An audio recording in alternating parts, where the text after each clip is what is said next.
तो एनालाइज करो, सीन पढ़ो, पूछो, समझो, अंडरस्टैंड करो। बहुत सारी मेरी वीडियोस हैं, बहुत सारे टॉपिक पर हैं, तो वो आप देख सकते हैं।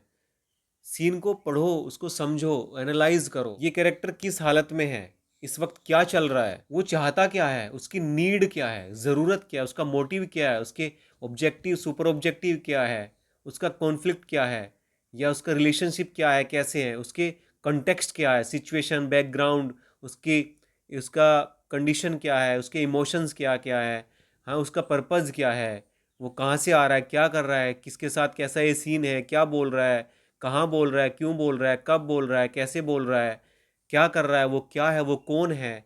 तो ये सब, उसकी फिजिकली कैसा है, साइकोलॉजिकली क्या है, सोसाइटी कैसी है उसकी, है ना, सोशियोलॉजी क्या है, वो सब, इसका कोई जो दर्द है, गुस्सा है या प्यार है, कोई भी इमोशन है, वो डर है, वो कितना गहरा है, कैसा, कितना छोटा है या कितना बड़ा है, उस हिसाब से इमोशन जनरेट होगा, इमोशन आएगा।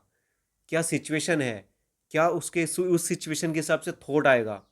कोई छोटी सिचुएशन है, आप बड़ा रिएक्ट कर दो, वो भी अजीब लगेगा, या बड़ी सिचुएशन है, आप छोटा रिएक्ट कर दो, छोटे इमोशन दिखा दो, वो भी अजीब लगेगा।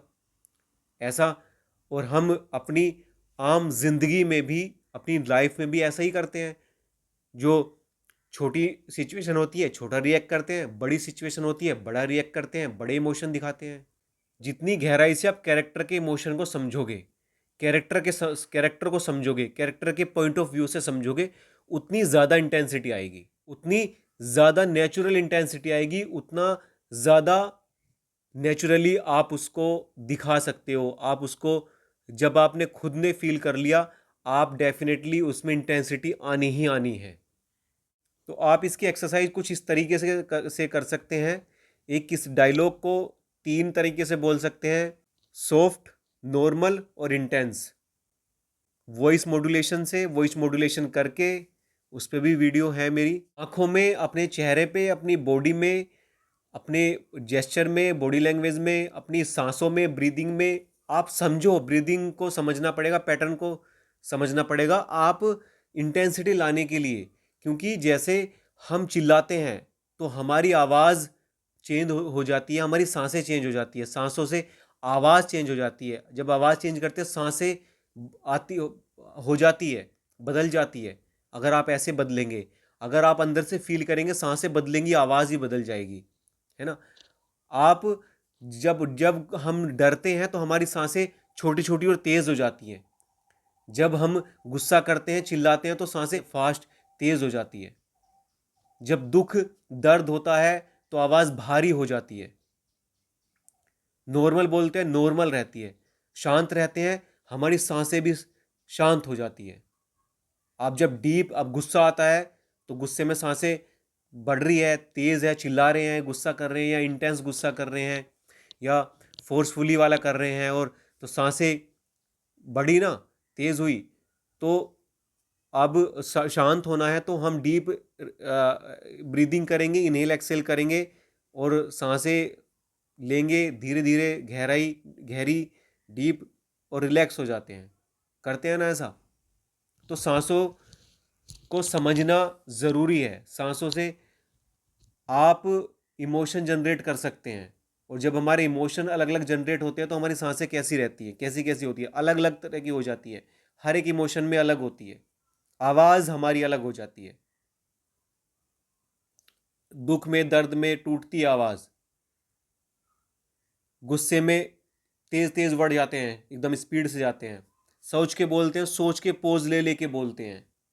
डर में बार बार रिपीट करते हैं शब्दों को, वर्ड को रिपीट करते हैं, डरते हैं, आवाज़ नहीं निकलती है, डरते हैं, घबराते हैं, कांपते हैं, घबराहट, बेचैनी होती है ना। अब सांसें छोटी छोटी होती है, तेज़ तेज़ चल रही होती है, तेज़ तेज़, आंखों में डर दिखता है बहुत। हम बहुत बार वो रो भी रहे होते हैं, रो के बताते हैं, घबराहट हो रही होती है ना। गुस्सा करता है तो गुस्से में, तो बदलता है, ये सब करते हैं। आप देखिए ऐसे करके कैसे क्या चेंज आ रहा है।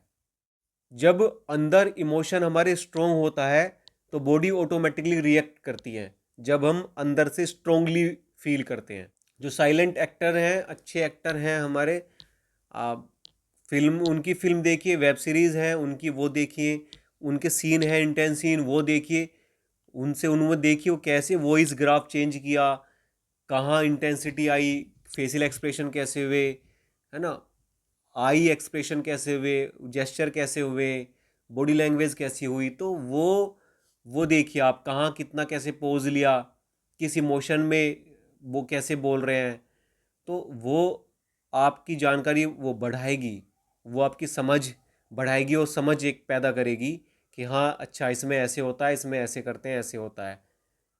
मेडिटेशन और विजुअलाइजेशन कर सकते हो, मेमोरी रिकॉल का इस्तेमाल कर सकते हो। अगर किसी के लिए वो मेमोरी रिकॉल पेनफुल ना हो तो आप उसका इस्तेमाल करिए, या एक ट्रिगर करने के लिए कीजिए, थोड़ा सा स्टार्ट लेने के लिए, अपने इमोशन को ट्रिगर करने के लिए आप फिर उसको पैटर्न को पकड़िए और चलते जाइए, आगे बढ़ते जाइए। हर एक इमोशन को अपनी रियल लाइफ एक्सपीरियंस से जोड़ो, है ना, जोड़ के देखो आप, उसमें आप ज़्यादा आप इंटरनली फील कर पाएंगे। अगर वैसे फील नहीं होता स्टार्टिंग में तो आप ये एक बोनस टिप या ट्रिगर के रूप में, एक टेक्निक के रूप में इस्तेमाल कर सकते हैं। एक ट्रिगर, एक स्टार्ट लेने के लिए इसको इस्तेमाल कर सकते हैं। तो जैसे मान लो किसी ने धोखा दिया है, हर्ट किया है, या कोई डेथ का सीन है, तो वहाँ कैसे रिएक्ट होगा, है ना जी, उस हिसाब से होगा ना। तो धोखे वाले में धोखे से ही होगा, जैसे डेथ में उस तरह से रिएक्ट होगा, तो वो कैसे होगा, ऐसे होगा जैसे भी होगा। तो उसको देखिए कैसे कैसे होता है, कोई रियल लाइफ एक्सपीरियंस में जैसे हुआ है उसको नोटिस कीजिए, है ना, उसको याद करके समझ के कि ऐसे ऐसे होता है। कोई फिल्म का सीन हो, कोई वेब सीरीज़ का हो, कहीं पे सीन हो, वो देखिए कि हाँ इसमें ऐसे हो रहा है। जब आपकी सांस या आपकी आवाज़ तेज़ और रुक रुक के चल रही होती है तो ऑडियंस को वो इमोशन या वो बातें वो और ज़्यादा स्ट्रोंगली फील होती है। जब आप रुक के स्ट्रेस करके यानी एम्फेसाइज करके या पॉज लेके बोलते हैं तो ज़्यादा इम्पैक्टफुल होती है और ज़्यादा इफ़ेक्टिव होती है, पढ़ती है, ऑडियंस को एक मीनिंगफुल लगती है, एक मीनिंग दे के जाती है कि जो आप डिलीवर करना चाहते हैं, जो मैसेज कन्वे करना चाह रहे हैं, वो ज़्यादा और इफ़ेक्टिव और ज़्यादा इम्पैक्टफुल उन पे आपका जो डिलीवरी है वो छाप छोड़ता है या उनके दिल को छू जाता है।